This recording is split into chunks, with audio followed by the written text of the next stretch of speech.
Hey folks, this is Mike Tango Whiskey coming at you with another video. This time we're gonna talk about my favorite metal, copper. Okay, look at this. Look at that copper. It's like gold. I like copper better than I like gold. You may have heard it said that silver is the poor man's gold. Like if you can't afford gold, you should buy silver. I think one step down for that. I think the poor man's silver is copper. I've been stacking copper for a lot of years, ever since I read an article in Survival Blog. It's an iconic blog by a gentleman named James Wesley Rawls. It's been around for like 20 years. And he talked about the value of nickel. So he said that the copper content of the nickel had made it so that the cost of the mint to make the nickel was higher. The value of the metal in the nickel was higher than the nickel itself. And the same thing was true of silver coins back in the 60s. So in 1964 and below, I believe, dimes and quarters were 90% silver. And as the value of that metal rose, or basically remained the same against the value of the dollar kind of going down, it became too expensive for them to mint that quarter with 90% silver. So they changed the formulation. So if back in the 60s, you had purchased all of your quarters for a quarter, the 90% silver quarters, and saved them, now that same quarter is worth like, I don't know, $6 or $7. I don't know what the price of silver is today, but it dramatically increased. And a lot of people think, based on that same kind of the same system, the same event that happened to silver in the coinage, that is also going to happen to copper pennies. And now it's kind of on the forefront because the copper penny has just been banned. They stopped minting it, and once after a short amount of time, all the copper pennies are going to be gone. So I'm going to teach you a little bit about what to look for, where you can source copper, assuming that someday down the line the same thing may happen to copper that happened to silver. This is really a long-term prepping strategy. Like if you stack pennies, it's probably for your grandchildren. I don't know if in my lifetime that I will see the price of copper dramatically shoot up, but who knows, it may. I think the price today is about $4.97 per pound. So it's not a lot, but copper is also an industrial valuable metal. Like it is used in a lot of different manufacturing processes. And a lot of people think that it's going to go up in price the same way that silver did. So how can you get copper? The first and probably easiest way, but this is getting harder and harder, is to just buy pennies, because a penny costs you a cent, but this copper penny is worth 3 cents in copper. So you can literally triple your money. You can increase your money. Is that 300%? I think that's threefold, right? 300%. You pay a penny and it's worth 3 pennies, the copper inside of it. So you could just go to the bank and buy rolls of pennies, right? And search through them. And what you want to look for are 1982 and below. Now, I've been doing this for the better part of probably a decade. What I've noticed, though, is that these are getting harder and harder to find. In a penny roll, I usually will get about 10%. About 10 pennies out of a 50-cent roll will be 1982 and below. The rest of them are this newly minted zinc garbage, these little tin lightweight. You can tell the difference. You can see the quality of that coin. The edges are raised a little bit more. I can spot these in a pile. I can tell the difference between this coin and then this coin, and I can sift them out pretty quickly. My eyesight has gotten much worse, so I do have to use a loop. If it's something that I can't quite tell, I'll have to like get in there. But I have my kids help me too to sift out pennies. But the juice is almost not worth the squeeze. If you go through your change every time you get change, or if you go to the grocery store and ask for an extra roll of pennies, that's a good way to do it so it doesn't interrupt your normal day or your normal schedule. But with these being phased out, they're going to be harder and harder to find. So another way that you can stack copper is by buying nickels. What I have found is if you go to the store and get a nickel roll, this is a $2 nickel roll. This roll of pennies will cost you 50 cents. The ones that are 75% copper are 2014 and below. So you can tell these right away just by looking at them. If you see a Jefferson head nickel like this one, that is going to be 2014 or below. Okay, so you can spot these as opposed to the newly minted ones with they look all shiny and stupid. So these are easier. And in a roll of nickels, I find far more. It's closer to 50 or 60% of 2014 nickels in a roll. So my time per hour, or my time invested, my return on investment from doing nickel rolls as opposed to penny rolls is much more profitable, okay? So I also stack nickels because the 2014 and below are 75% copper. So if you look on, there's a website called coinflation.com, and it tells the metal value of the coinage produced by the US Mint. And it'll show you that the penny right now is at 323%. So the metal percentage of face value is 323%. 1 penny is worth almost 3.25 pennies. The nickel right now, the 2014 and below nickel, is at 116%. So soon the nickel will go the way of the penny in terms of metal value. And they've already reminted this. So 2015 and above, they have a completely different metal content inside of them. So it's like a zinc or some other crap. So 82 and below pennies, 2014 and below nickels. Another way is you could just go straight and buy, this is a silver coin, right? You could just buy copper coins. Now they do make, this isn't a camera trick. This is a coin, a 1 ounce coin of copper, just made to look like a penny. I thought it was pretty cool.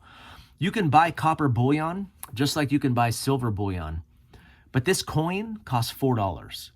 So the markup on this coin is so dramatic that it's not worth it, okay? Because copper goes for $5 a pound. This coin cost me $4. I carry it around because I think it's cool and it's a conversation piece, but this is not worth your money. You are paying so much over the price of copper that this doesn't make any sense whatsoever. So I would not recommend buying copper bullion. I would do pennies, I would do nickels. Then, if you guys know me, you know I'm a thrifty. I'm a thrift store junkie, I'm a thrifter. In thrift stores, you can find copper pretty regularly. Some places that I always look for copper are the metal tray section. So what you'll see at thrift stores are these metal trays. Almost all of them are silver plated, but it's silver plated copper. So you can get these huge serving trays, heavy, like a quarter pound or a half pound of copper for sometimes $2 or $3. Now there's all kinds of processes to strip the silver off, and I've never gotten into that. What I've been doing is just sandblasting them. The silver plate is not worth, the juice is not worth the squeeze. It's not worth my time to like electroplate and scrape off the silver and do all that work.